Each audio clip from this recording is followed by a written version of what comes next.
Welcome to a Road Less Traveled podcast. I'm your host, Hillary Heron, and today we have with us Ashley Dena. Ashley, thank you so much for being with us. Thank you for having me. If you could just give us your title and what that means. I am the executive manager at my parents' company, which is at Dena's Auto Center. It's located in Dinuba, California. That means that I am the minority ownership managing partner. Okay. So amazing. Have you grown up in the car business? I have. My dad was selling cars since before I was born. So he got in the car business at 18. You know, just a first job was selling cars, and then moved up to sales manager, moved up from there to GSM, eventually partner, and then bought out his partner in 2003. So he started in the business before I believe my sister was even born. I mean, it's just kind of been in our blood. But we were definitely never, we were not raised as dealers' kids. We were raised as a salesman's kids. You know what I mean? So the experience is a little different than others that typically sit in my seat. So, And what made you want to stay?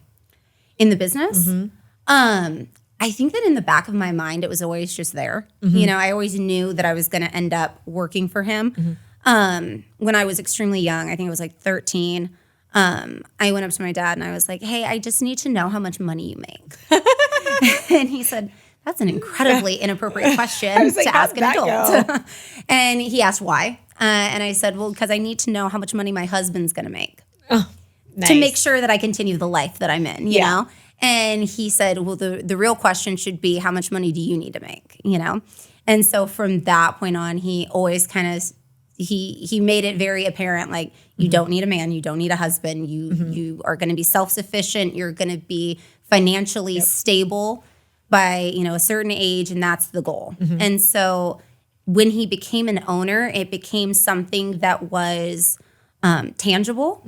You know, before that, it was just, what would I do in a dealership? You know, what would my role be? Am I going to be a salesman? There's no women on the sales team. Am I going to be a sales manager? There's no women in the sales, you know, in the sales office. And so I never really saw myself in a role. When he became a dealer, he took me to events, you know, social events that and meetings and things like that. And I was really able to see female membership in a way that I hadn't seen prior. And that got me excited about being a part of the business. I had no intention of going in right away. I know that a lot of dealers' kids are like, started at 18, washing cars, and, you know, worked my way up. And that was not me. I didn't want to jump into anything too soon, I guess. I went to college. After college, I was like, still don't want to be that serious. So, I mean, I did odd jobs and, you know, worked in various industries before committing. But it was always not only in the back of my head, that's something that I want to do, but also seeing the struggle and how hard my parents worked to get to the point that they were at. I always thought it would just be gratuitous not to try, you know, not to give it a fair shot. And so, Kind of the legacy thing. yes, absolutely. And within the organizations that my dad was a member of, the legacy thing is huge, you know, and they push that heavily on not only the, you know, the children that attend the meetings, but also at that time on the spouses. And so it was always really, it was always like really at the forefront of my thought process of long-term, what am I going to do with my life? So, And your experience in other industries has probably helped you a lot in this business also. Of course, yeah. Especially as it's evolved. Right. Like the last 10, 15 years, I would say it's evolved quite a bit. Yeah. I know that when Mary Barra took over, and I'm a GM franchise dealer, so, you know, my knowledge of the business is very specific to that franchise. But I remember when she took over, she said the landscape is going to change more in the next 5 years than it has in the past 25. And that was about 5 years ago, and she was 100% accurate. It's definitely evolved in a way that I don't think anybody really anticipated. Well, and the car itself, mobility itself, the business itself, who's in the business. Right. I mean, I feel like it's a lot. It's a lot to manage. Just from a business perspective, add the layer of mom, right? Wife, all those things. And I have a propensity to talk about the unpaid labor that women do. Right. how are you managing all of the things right now? That's my least favorite question. So I really hate asking it. But I think it's important. I think the answer to it is important. I agree. And I'm a very new mom. My son is only 13 months old at this point. But I was a stepmom for 6 years, it's been 6 years that I've known my husband, 7 years now. And I would say that in raising my stepkids, it's a very different experience than raising my own son. Mm-hmm. It's very different when, I have a son that's in college and, he requires so much less of my time. Mm-hmm. And my daughter that's in high school who's mobile herself, she's already of driving age. Then, an infant that is relying on me as a life source. Yes. So it was a much larger change than I was anticipating. I'm not going to, sugarcoat that. It was a lot more, especially time commitment. I was never had a problem prior to having my son with going in before everyone else, leaving after everyone else. Mm-hmm. I mean, you talk about the hours that were put in, and I was there. Now the shift is like, okay, but what's really worth it? At what cost? At what cost? Yeah. And so that has shifted a lot in terms of just my time management and how much I'm actually in office versus at home versus on the road. Mm-hmm. It has changed. I think that anyone that says that they can handle it all is probably lying. They have help. Yeah. Okay, let's call it like it is. They have help. But I mean, even still, I remember seeing this interview, I think of Shonda Rhimes. It wasn't an interview. She was giving a commencement address and basically saying that you can't do all of the things. Mm-hmm. And it's having, acceptance for that and really, sitting with yourself and being like, what am I comfortable with? Yeah. What am I okay with? What am I okay with missing not only in my family's life, but what am I okay with missing in the office? What am I okay with letting someone else handle? It doesn't all have to be on my desk. Has that changed your perspective? Like when you're figuring out what you're comfortable with and what you're good 100%. With letting go? Yeah. Have you entrusted your team more, or has it led you to making different staffing decisions or hiring decisions? I think that, and it's funny because when I took on the role that I currently have, Ed kind of came to me and was like, you don't need to micromanage. Mm-hmm. You need to trust that people. What? Yeah, exactly. No, I need to do it all. Yeah.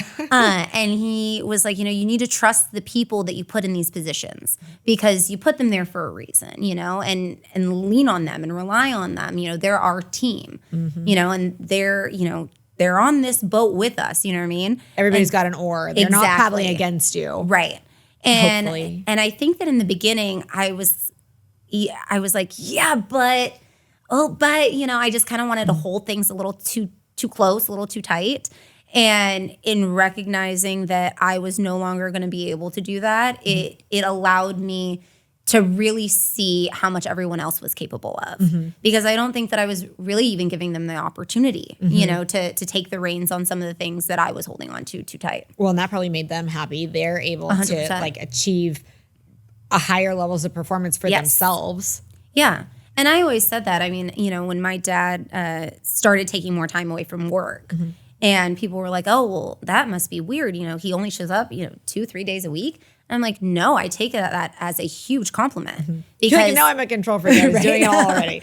But no, it's him saying, I trust you to take the reins from me. I trust that you are making the decisions that I would make. And for me to say that, that made the world of difference to me, that made me a better operator. Well, now it's making my team stronger because they know that they have my faith and trust. So, well, and to kind of have that validation is, it's imperative really, right? Like, especially if legacy is part of the goal, then to have that trust, like, okay, I'm not even sure how to word that. Like there's like a feeling that comes with it that maybe isn't something that everybody experiences in their job because not everybody is in a family business. Right. Do you think that some of your desire to hold on to some of that was being a woman? I feel like I have to prove myself extra, or, being that you're a second generation dealer owner or dealer operator, however you want to phrase it, that you felt you could prove that to people that you had worked alongside with? So yes and no. I think that the kind of proving it aspect had a lot more to do with my own view of myself. When it came to me starting in the business and, you know, the team that we had, you know, at that time, which has changed, you know what I mean? It's been about 10 years now since I started working for the company. At that time, any comments that were made or any kind of pushback about me being in a position that I didn't, you know, quote unquote deserve or earn or anything like that, I didn't really think too much of it because there was always a part of me that was like, there. Like, I know. Yeah, like what did I do? You know what I mean? Yeah. Like when I started, Ed went to his management staff and said, you know, Ashley is going to be my successor. She's going to learn the business. She's going to rely heavily on everybody in this room. I'm really excited. I can't wait for, you know, for everything that's to come. And there were people in the room that were just fired up and so excited. And, you know, this is longevity. This is, you know, our long-term plan. This is Job so security. great. Yeah, we're so excited. You know, Ed, this is what you wanted for so long. And then there were other people in the room that were like, this child is my boss. Like, she doesn't even know the business. Why? And I kind of got it. You know, I'm like, yeah, you know, that's a fair assessment. But it is what it is. It is what it is. And that's the thing, though. I think that Ed looked at that and was like, I don't want you to expect anyone to respect you. Because if they do, it's because they love us as a family. You know, they love the vision of the future. If they don't, it's because they don't understand it. And so you can't fault someone for questioning, you know what I mean, for looking at their position and questioning, like, why is this happening when I have worked so hard? You know what I mean? It's more an affront to who they are, right? It sounds like he was never unclear about his intentions, though. No, never. So never. I think that the biggest thing for me was I went about everything as it like almost like a, you know, kid wanting to learn. Like, I would ask questions, even if I already knew the answers to them. Like I would ask them, and, you know, I always made everyone around me kind of feel like they were the best that could ever possibly be at what they were doing. Whether, I mean, I don't know if that was like, that's a mark of a good leader, actually. So. And see, I'm thinking like, was that something that I was like taught as a child? Like, you know, just, you know, don't be disrespectful, you know, type thing. But in going through all the programming that I went through, all the, you know, quote schooling or whatever, everything that I was sent to make you a better dealer, I would come back and try and share that with everyone on the team to show them, like, this is what I'm doing. This is what I'm learning. These are the things that I'm doing. Here's the why. Here's the why. And including them in decisions that I was making, you know, like, okay, we have to make a decision about this aspect of the business moving forward. Here are the things that I'm thinking about doing. What do you think? You know, my decision was already made half the time, but really getting them the buy-in and letting them understand my thought process so that they could understand who I was going to be as their leader moving forward. And that like helps their decision making too, right? If they understand the way that you think. Exactly. Like they understand your voice, I guess. Yeah.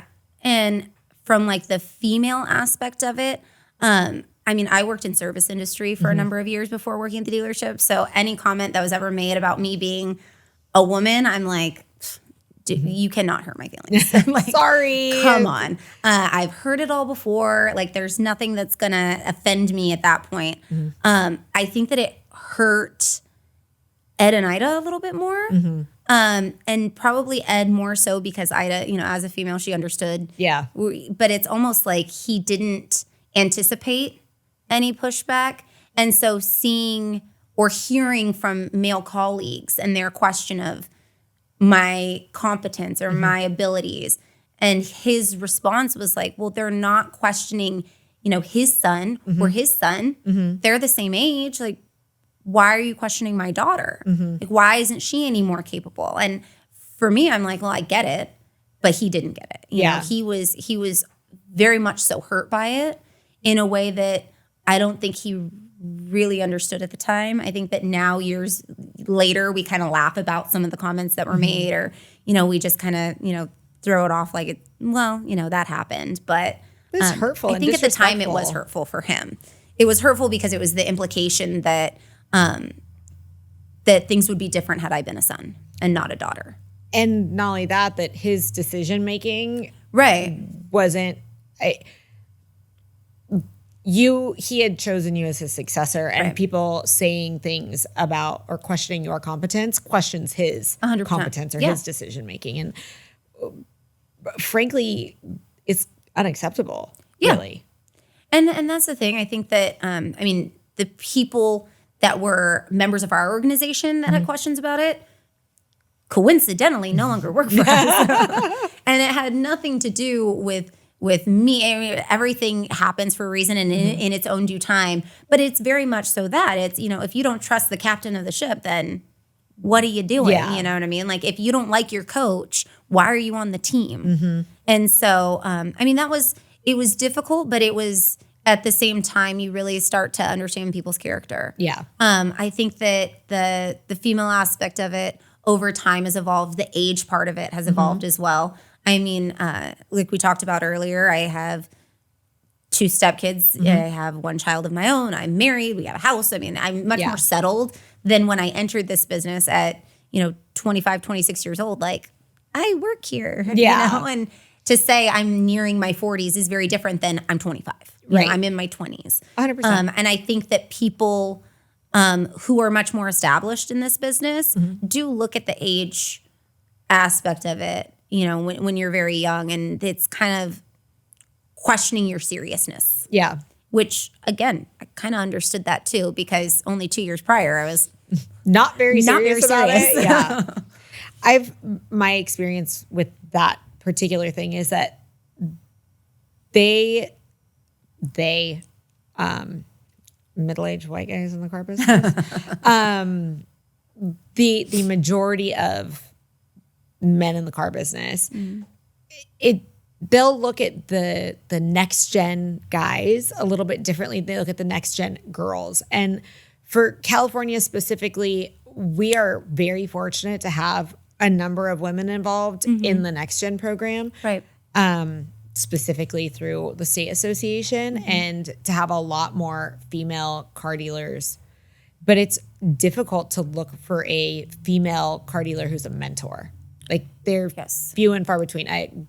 Grenee, she was on a few weeks ago, and I don't know if you remember her from Washington, D.C., but she, we were talking about minority car dealers, and she was like, there's only 6, and I've said this statistic 1,000 times now since we talked about it.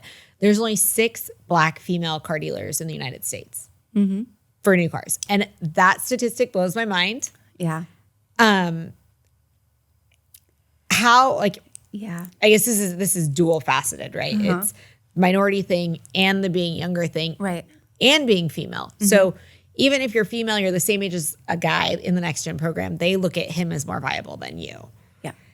Is having more women around, has that made it easier for you to stick, or were you going to stick anyway? I was going to stick anyway. I think that it does kind of, it makes you view things differently though, right? I was fortunate enough that my dad, a group that he is a member of, has some very strong female operators in. One of which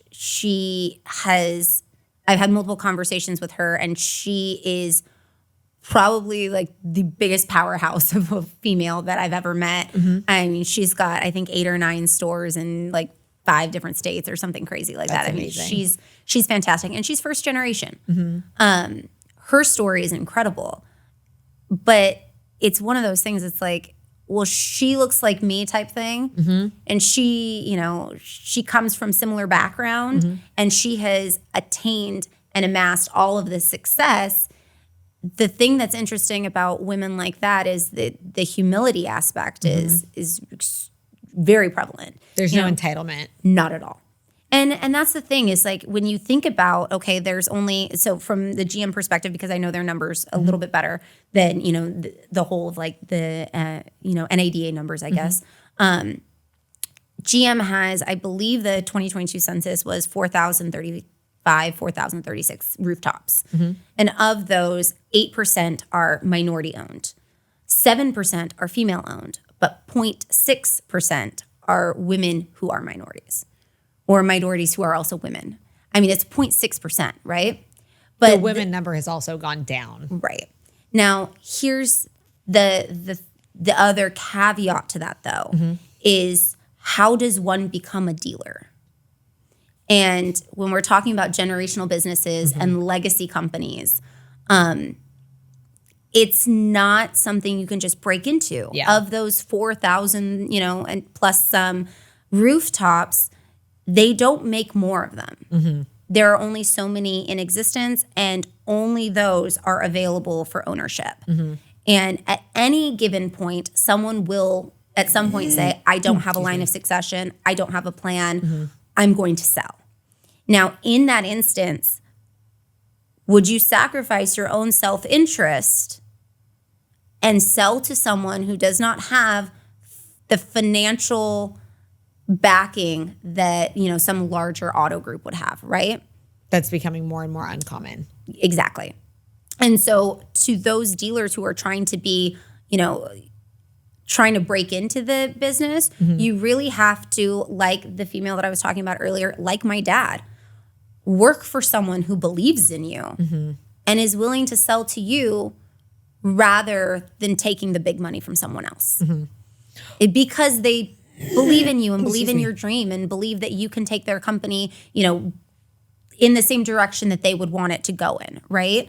But at the same time, it's few and far between that doesn't happen.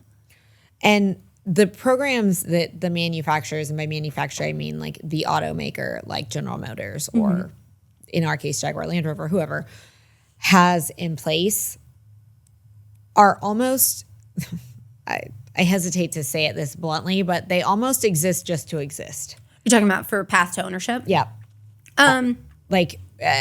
We have this program for women. We have this program for minorities. Like, then those programs are almost make it worse because you're like, okay, here are these additional flaming hoops that you have to jump through. Right.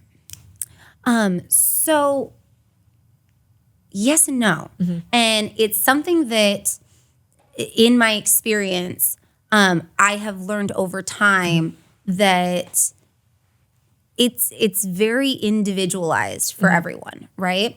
I used to think that the path that I took was the only path that one could take as a female who was also a minority wanting to either buy her own store or, get on paragraph third for succession, right? I have since learned that that's not always the case, right? For whatever reason. What are those reasons? I don't know. Yeah. I don't know what makes one person eligible for ownership without jumping through, quote unquote, jumping through all the hoops that I did. Now, all of that being said, everything that because I am dealer approved through the one of the programs that you're speaking of, which is through General Motors. It's through their minority dealer development. It was a very lengthy process. Took just over a year. Most people that I have spoken to that have gone through that do not, quote unquote, pass on their first round. Okay. I was fortunate enough to have passed the first time around.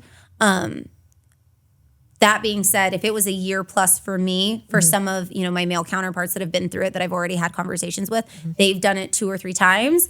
And you're talking about years and years and years of trying to get approved, right?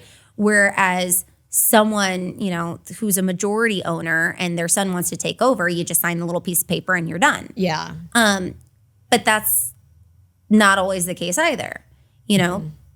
There have been some instances, even in our immediate area, where a dealer moves on or passes or something happens, and there are requirements made by the manufacturer to take over ownership. A lot of the a lot of the agreements or the contracts for the franchises are changing. Exactly. And I also know minority owners that did not have to go through the interview process or the simulation process or any of the vetting that I had to go through. As long as they could prove the cash in their bank account. Well, and see, that's the other thing is that I know some that had well over enough and still had to go through it. I know that maybe it's like a lottery. And that's the thing is that it's really, there's no rhyme or reason. I don't know what the reasoning is. I couldn't tell you. You know, I wish that I had, you know, some kind of like, I wish I was able to like peek behind the curtain and ask all those questions. I don't. I have no idea. All I know is that the path that I took was implied that it was required. All that to be said, it sharpened me. It made me stronger. And I am very thankful that I went through it because all of those requirements, all of those extra hoops, all of those extra steps, the only thing it did was make me better. Yeah. The only, you know, when I went to, you know, my next meetings or, you know, the next functions that I was speaking to someone and they're like, you passed on your first round? Like, oh my gosh. I'm like, yes, I am phenomenal. Like, and so that's the thing is it gave me even more confidence in what I was doing. And, you know, it kind of solidified to me, like, I know that I'm capable, but now everybody in that room thinks I'm capable too. Yeah. You know what I mean? I have, you know, been vindicated in some way, you know?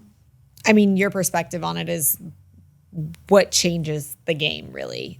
Right. For not just for you, but even for the people like around you, or encouraging people to come into the business and saying like, yes, this is difficult, but you don't have to look at it this way. You can look at it this way. Right. Did you have any specific mentors other than your dad, obviously, who made a big impact on your career? It's funny because, I mean, obviously my dad from like the business perspective, but in terms of encouraging me to join, to actually get into the business and not just be the daughter or, you know, to actually like, you can do this and you absolutely should, was more coming from Ida than Ed, which was my mother. When my parents purchased the dealership, they joined the Minority Association. At the time, it was not called Dealer Development. It was called the Minority Association. And at that point in time, which was in 2003, they had a very strong spouse program. And all of the women would get together. And, I mean, they would get together throughout the year and, you know, do fundraisers or, you know. They became friends. They became friends, through a series of events. But what that did was allow them, and at the time it was all female spouses, you know, and it allowed them to kind of get together and support each other and say, yeah, we all get it. This sacrifice is bad. The time is bad. Like, they're gone. We get it. But this is the end goal, and this is the legacy piece, and this is why we're getting the kids involved. And it was through that association, through those relationships, that the narrative was very different for us growing up. It wasn't, oh, dad's still at work. It was, oh my gosh, like, dad's got this thing going on at work, and it's so great, and he's working so hard, and that's why I can attend literally everything. Yeah. That's why I get to be, you know, the PTA, you know, the head of the PTA, and that's why I get to show up to all of the recitals and all of the things, because the dealership provides it for us. The dealership is providing us this life. It's so great. The perspective is different. There isn't absolutely. There isn't a resentment there. Not at all. And so that influence, I feel like it can kind of go either way. It does. And so, and so having a mother that was just so encouraging about the car business, that made a huge impact because it would have been very easy to get angry. Yeah. And especially we didn't. Dad's not around all the time. Right. Well, and also him not being around all the time indirectly tells you that you need to have your fingers in and on everything. Exactly. So unlearning that. Oh, 100%. It's probably a struggle. And I think that was a conversation that we had very early on. I think it was like around year 3 or 4. You know, I kind of went to him and I was like, I want to be here. You know, I want to do as much as I'm doing. Like, I have absolutely no problem with that. But I am recognizing that I am finding less and less joy in my life. And I don't think that it needs to be like a work-life balance. You know what I mean? I don't even believe in the balance. No, there's no such thing. But it's as much a part of who I am, right?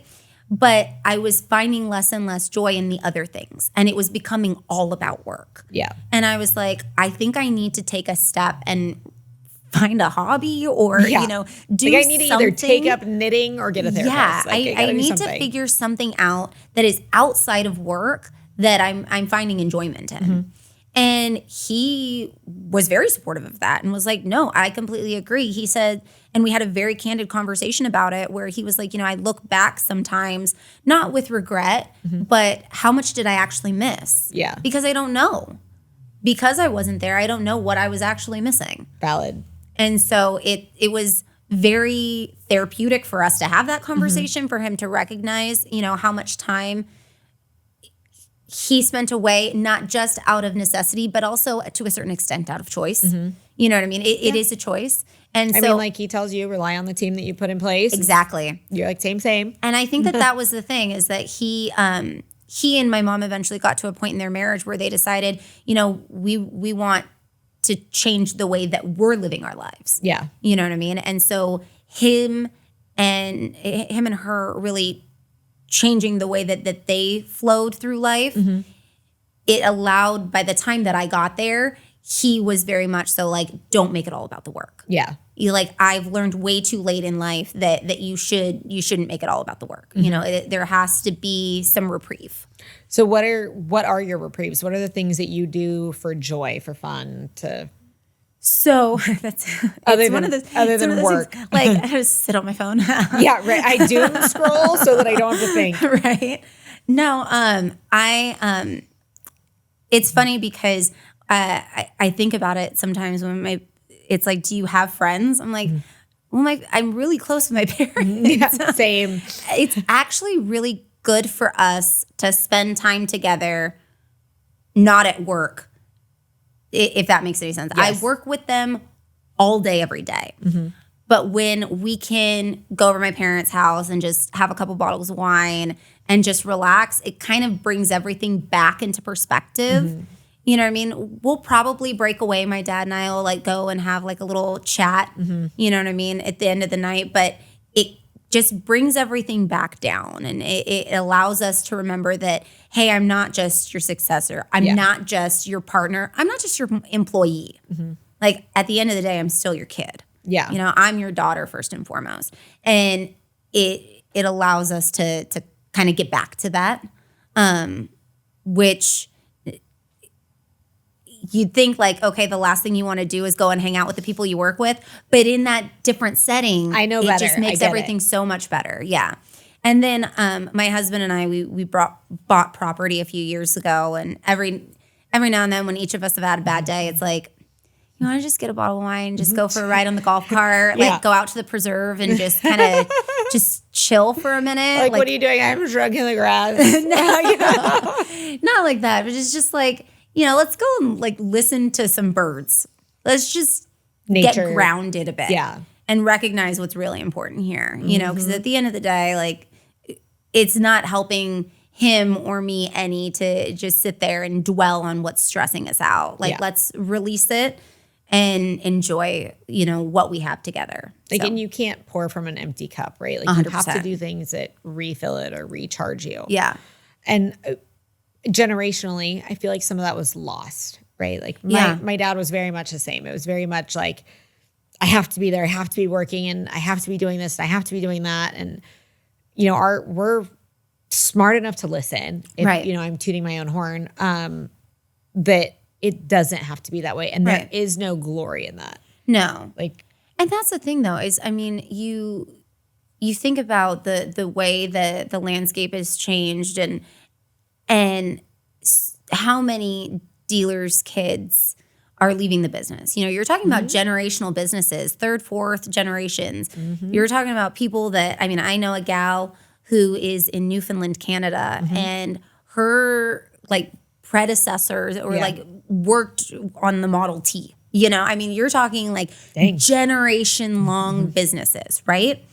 And then you get to a point that your child doesn't want to take it over. It's almost like the whole like millennials don't want to work these days, that age old thing. But it's like, well, we saw you bury yourself, you just literally see you. Or we didn't see you at all, and it's, why would I want that life? And that's again where, Ida being who she was, not only as a wife and as a mother, but really being encouraging, and having those other women around her that were like, it's about legacy. It's about generational business. You really need to push this. Like, we got to have like eye on the prize type thing, because otherwise you're just looking at your parents who you may or may not know all that well. Yeah. And it's like, why would I even do that? Well, and I think especially in the automotive world, like community is so important. So important. And dealers have gotten lost now, especially in our area. They've gotten lost in their own little silos where they don't want to be a part of the community of dealers. Right. And that gets very lonely. It gets isolating. And even I was heavily involved in that. And even then it can feel very isolating. You're, still most of the people don't look like you kind of deal. Right. Changing the definition of what it means to be a car dealer, I think, is what's so imperative in continuing to keep the business model successful. Right. Right? Like, you can do both. You don't have to do it all. Right. Which is not typically the culture in a dealership. Right. Do you find that your younger staff are better at that? It's so funny because I think about my staff as a whole, and I remember at one of the events that you and I attended together. This was probably 3 years ago now. There was a speaker talking about generational businesses, but the fact that for the first time ever, we have multiple like generational groups within one roof, right? So obviously Gen Z, Millennial, Gen X, Boomer, in some cases even the silent generation, all working under one roof. And you can't change the way people think, right? But if someone has an open mind from the beginning, it doesn't really matter what age they are or what bracket they fall in, right?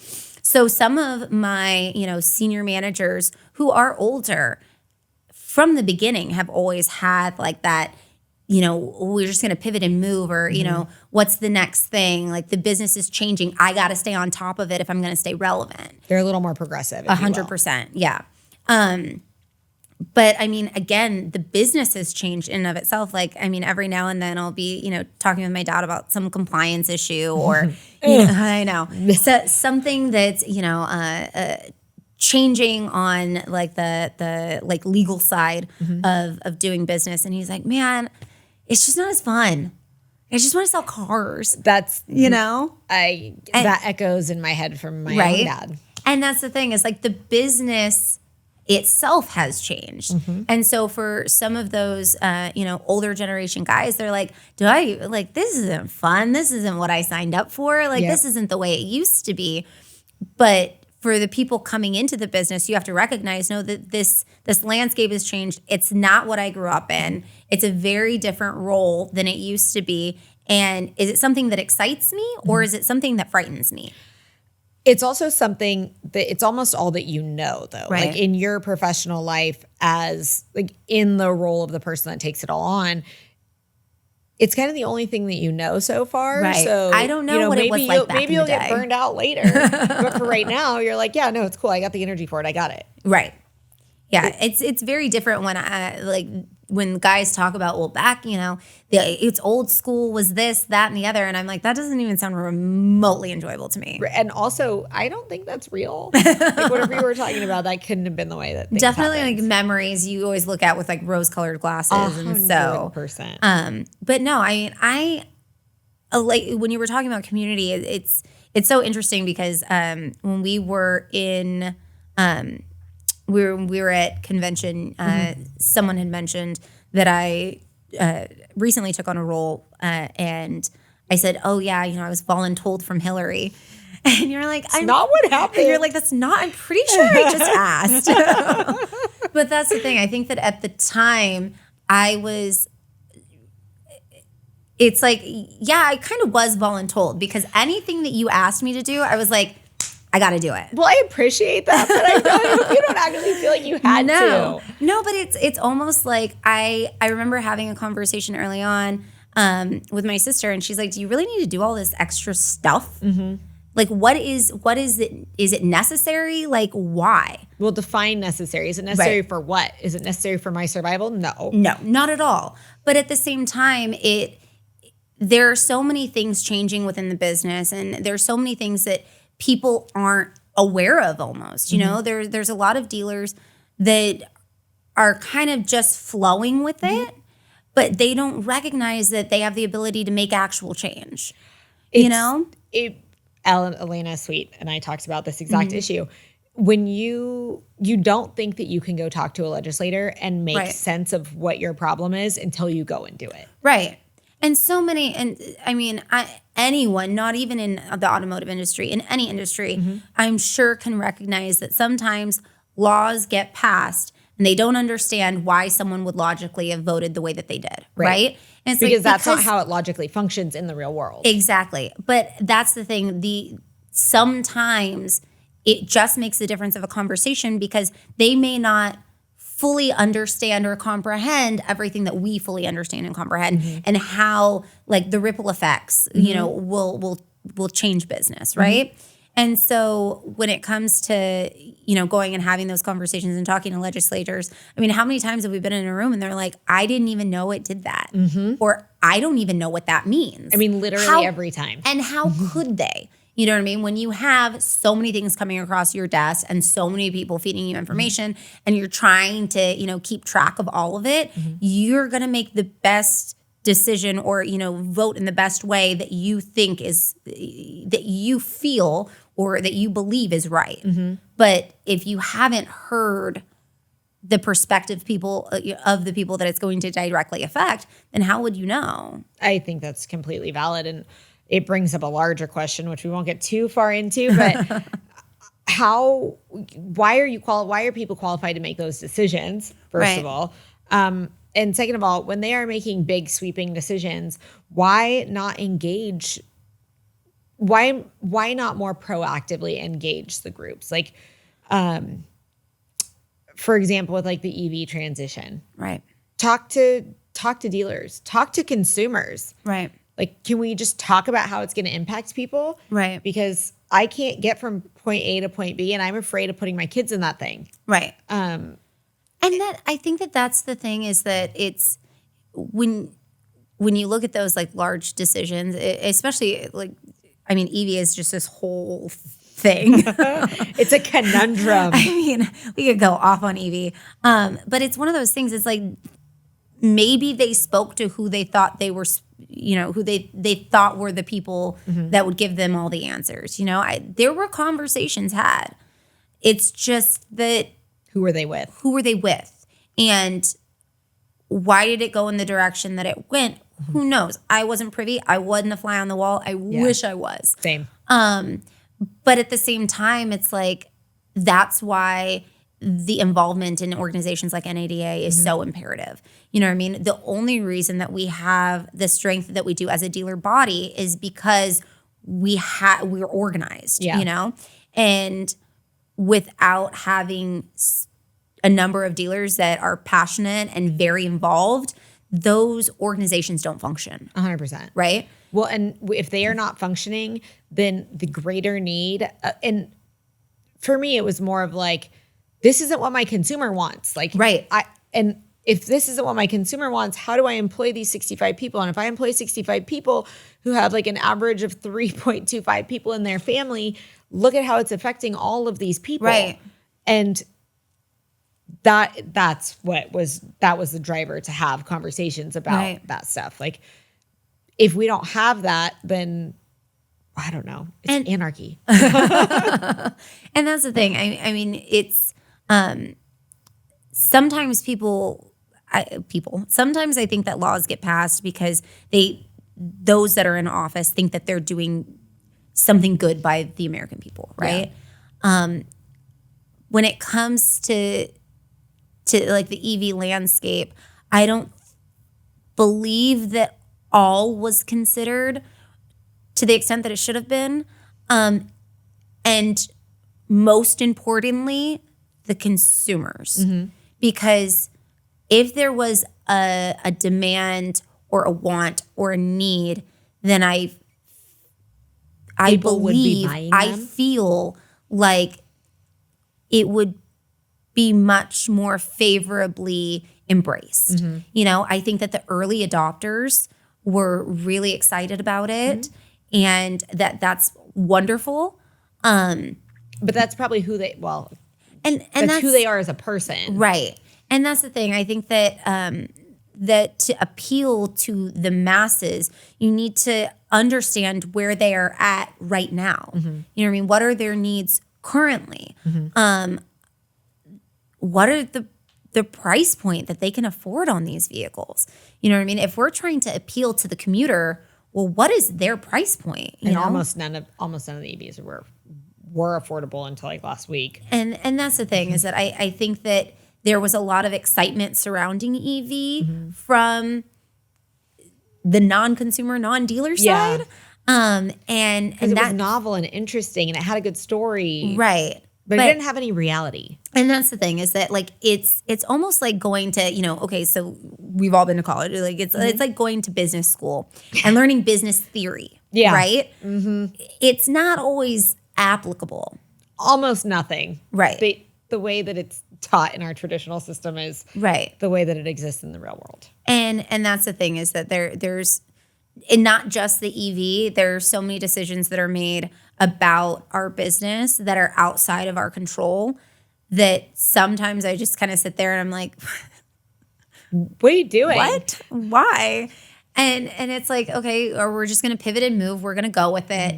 And eventually they're going to figure it out. Which if we're paying attention to anything happening in EV, they're figuring it out. The pullback has been phenomenal and necessary. And you know, from my perspective as a consumer, the safety equipment isn't there, which is my main hang up if I'm driving my kids. And I think those are things we didn't talk about.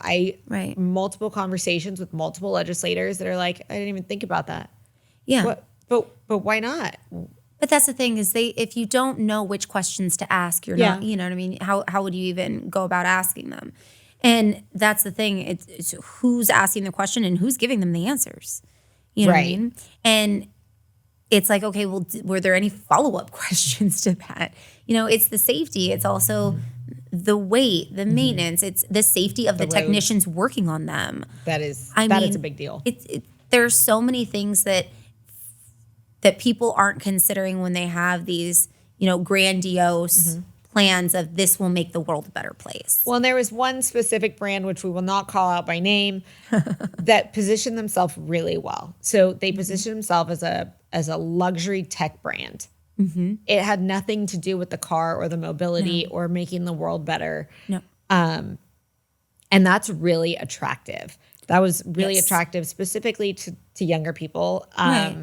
And the people that I know that have purchased a specific brand are kind of ride or die. They're either ride or die or complete deflectors, but a lot of them are like committed to this idea that they have. And I agree. It's very emotional. It's very romantic. 100%, yeah. But it isn't reality. Yeah.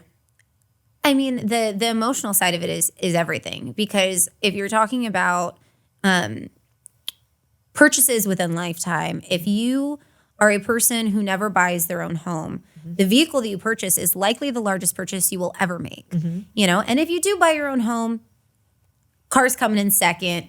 If you're fortunate enough to own other things that are more expensive, then like yay for you, right? Right, but you're like, that's like the 1%. Exactly. So. Majority of people in this country will have a very large decision to make when it comes to buying their car.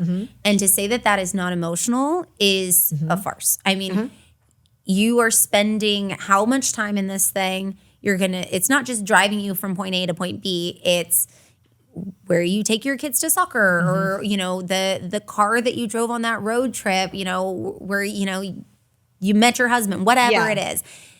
Anything. It's where you conceived your second child. Yes. All of the things, right? And so most people make the decision on the test drive because it's when you get behind the wheel, you can feel yourself in it. You're like, yes, this is my. You see it in your life. You feel it, right? Now, the people that are making the decision to purchase without having that option, well, they've already built all of this up in their head before it even gets to them, right? Right. They've created made the a narrative. You know what I mean? They've created the emotional, you know, this whole relationship, you know, exists before that purchase even technically comes to fruition. How disappointing. But based on what I've heard about that relationship. But that's the thing, is that when it comes to even the vehicles that we're driving today that are not, you know, coming from a specific, you know, that aren't from a tech company or that aren't from an EV only brand, you know, or an EV only sect of a brand, right? They are still more, you know, technological than they've ever been, right? Most of our, you know, service technicians are just that. They're techs. They're not mechanics. I mean, to say that it's not hard labor isn't really a thing. Yeah. To say that it's not hard would be so disrespectful. I mean, these guys and gals are, I mean, still doing hard labor. You know what I mean? I can't even use my iPhone, so I can't even imagine trying to technologically figure out but that's 5 or 6 brains in a car. Right. And that's the thing, right, is that sometimes your phone acts funny. It just, for whatever reason. It updated. Yeah, okay. Or it needs an update. Now what, right? It's doing something that doesn't make any sense, and that's your phone. Your car is the larger version of that. And so there's so many times that it's like, oh, well, it's not doing this, or it's acting funny, or this is happening. It's like, it's a computer. Even if it's not fully EV, even if it's not, you know, the vehicles themselves have developed at an accelerated rate to meet what they believe is consumer, you know, or the consumer's wants and needs, what the manufacturers believe consumers would like.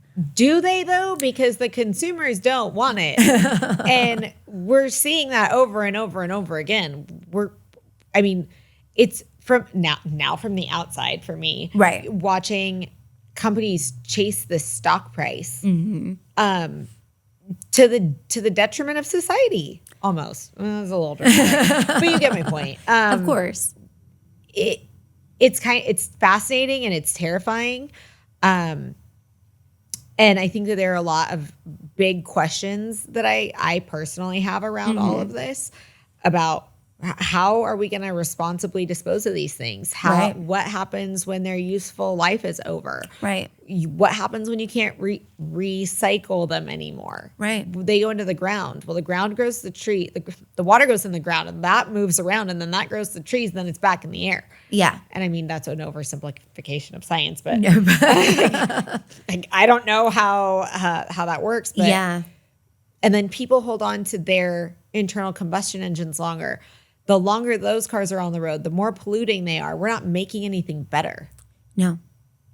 It's going to force the average life of a car on the road to be longer. Yes. Which is going to be more polluting. Correct. And then the question is like about mobility, right? Is this like a play to control mobility?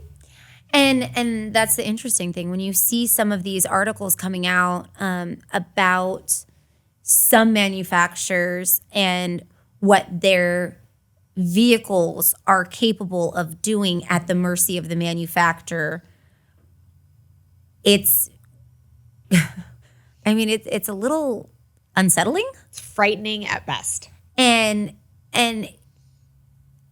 it's a question of how much do you want to give up? Yeah. I think that decisions have been made, over the past, 30 years or so, that I feel like we've just gotten comfortable with how much technology we have introduced into our lives, right? And that's fine.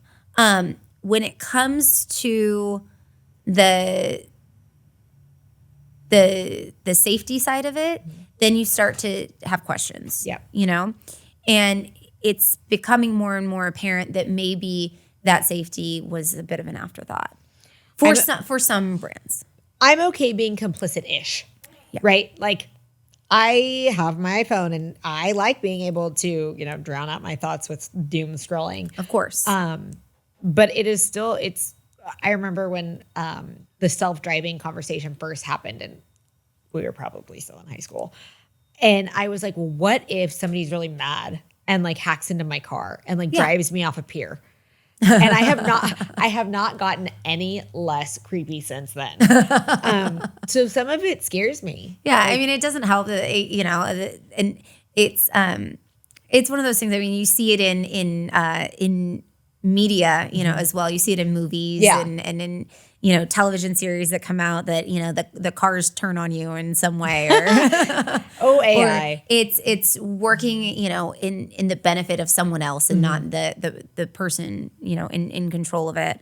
And of course, I mean, it's like the movie AI came out when we were like kids, right? Yeah.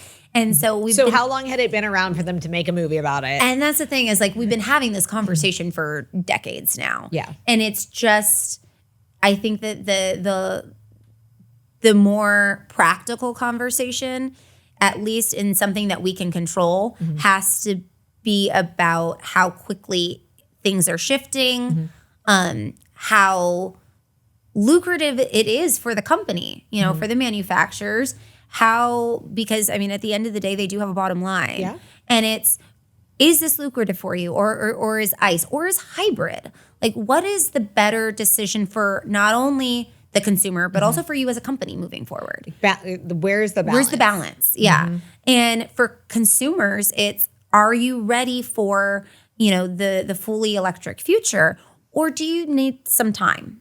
And do you use that transition technology? Exactly. Like, so everybody can get on board. If you want to make 100%. a real change, I mean, you don't just walk up to somebody and cut their hair off and be like, you have short hair now. Like, that's terrifying. No, and especially with, say you get your license at 16 or 18, and you're in your 40s. Okay, so you've been driving for how long? And you've made that many habits, and these are your norms, and this is where you like to stop, and this is how, everyone says, don't let it get below a quarter of a tank. How often do you do that? So it's can't talk about it. It's not just changing, like, do they want it? Do they need it? Anything like that. It's, you've got 20 plus years of experiences and habits and, things that you do on a daily basis that are just so ingrained in your routine. And we will now change that routine. And how well will you adapt to that change? Some people very easily, some people not so much. Yeah. And what does that mean for the rest of, for other aspects of your life? A lot of these vehicles do require a different kind of maintenance. They require, people are like, well, I can just go and get a fast charge. Okay, well, what does that do to the life of the vehicle? What does it do to, what does it do to the grid? Okay. Right. We already can't power our homes in the summer here. Right. So, I mean, what was Texas last year, 2 years ago? It's like, don't charge your cars. What? Yeah. No, I mean, that was in California as well. To, like, jumping around whenever I want. Right. And that's the thing is it's a larger conversation. And then there's also the infrastructure. You know what I mean? I know that California has just passed a number of things that will encourage the ability for, low income apartment complexes to have charging in their parking lots. But is that the consumer?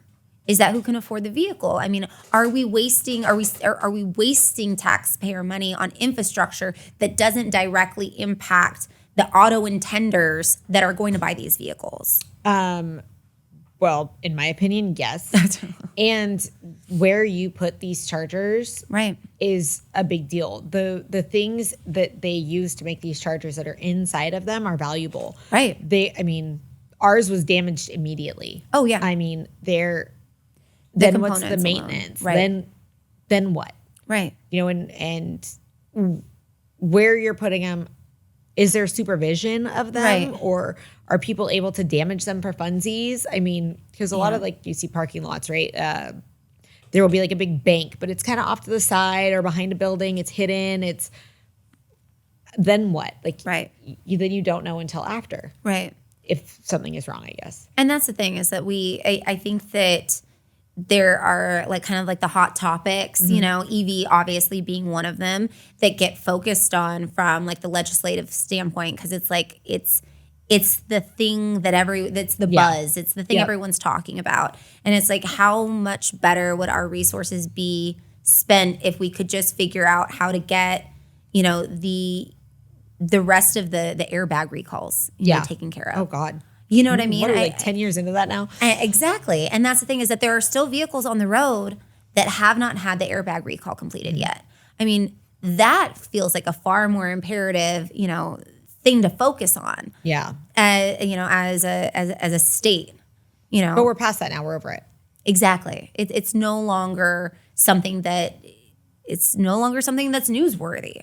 And so it's like, okay, but as dealers, as you know, as living in the community that we live in, should we just say like, it's one of those things. It's like, you have to get involved. You have to start speaking to the people that are making the decisions on what consumers and legislators are focusing on, because again, it comes down to the education. It's like, they don't know what questions to ask. You don't know what you don't know. How does somebody in a vehicle that they bought at a used car dealership, right? Say they went to an independent, bought a used car, they're driving it. They have no idea there's an airbag recall on it. True. I mean, whose responsibility is it to inform that person? Like, how do we go about making the public aware that this is not a resolved issue yet? You know, it's still ongoing, and it's still kind of got, you know, a question mark at the end of it.